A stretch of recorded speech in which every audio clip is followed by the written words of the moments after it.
महात्मा गांधी रोज की तरह उस दिन भी 3:30 बजे उठे थे। उन्हें खांसी आ रही थी, तबीयत कुछ खराब थी, लेकिन इससे उनकी दिनचर्या पर कोई असर नहीं पड़ा। उन्होंने अपना हर काम वैसे ही किया जैसे वो रोज करते थे। उन्होंने फाइलें देखी, पत्र लिखवाए, मुलाकातियों से मिले। रोज की तरह शाम प्रार्थना सभा में जा रहे थे, तभी एक सिरफिरे की 3 गोलियों ने उनका अंत कर दिया। तो आइए जानते हैं 30 जनवरी 1948 कैसा था गांधी जी के जीवन का आखिरी दिन। महात्मा गांधी के जीवन के आखिरी दिन की शुरुआत आम दिनों की तरह ही हुई थी। वो भोर में जल्दी उठने वाले लोगों में से थे। उन्हें खांसी आ रही थी।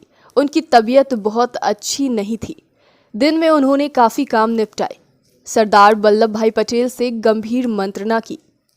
सुबह 3:30 बजे हमेशा की तरह अल सुबह 3:30 बजे उठ गए।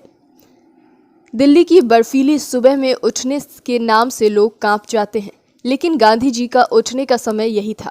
इसमें कभी देर नहीं होती थी। सुबह 3:30 बजे से 8 बजे के बीच मनुबेन थोड़ी देर तक सोती रही तो उन पर नाराज हो गए। नाराजगी में कहा कि ईश्वर न करे कि ये सब देखने के लिए मुझे ज़्यादा दिन जीना पड़े। उस दिन वो बहुत से अनजाने भय से ग्रस्त थे। जब मनुबेन ने उनसे पूछा कि कौन सी प्रार्थना करनी है, तो गांधी जी ने उसी गुजराती प्रार्थना के लिए कहा जो उनकी आत्मा की बेचैनी और चिंताओं को जाहिर कर रही थी। गांधी जी को लगातार खांसी आ रही थी। जब मनुबेन ने उनके पेनिसिलिन के बारे में कहा तो वो फिर मृत्यु के बारे में बात करने लगे। सुबह 10:30 बजे के बाद अपने सचिव से कहा कि सारे महत्वपूर्ण कागज ले आओ, मैं आज ही उनका जवाब दूंगा, क्या पता कल मैं जीवित रहूं न रहूं। गांधी जी कुछ ही घंटों में चौथी या 5वीं बार अपनी निकट आती मृत्यु की ओर इशारा कर रहे थे।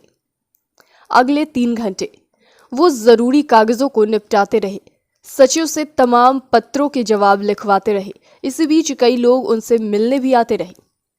शाम 4 बजे वल्लभ भाई पटेल अपनी पुत्री के साथ उनसे मिलने आए थे। पटेल से उन्होंने लंबी और भावनात्मक बात की।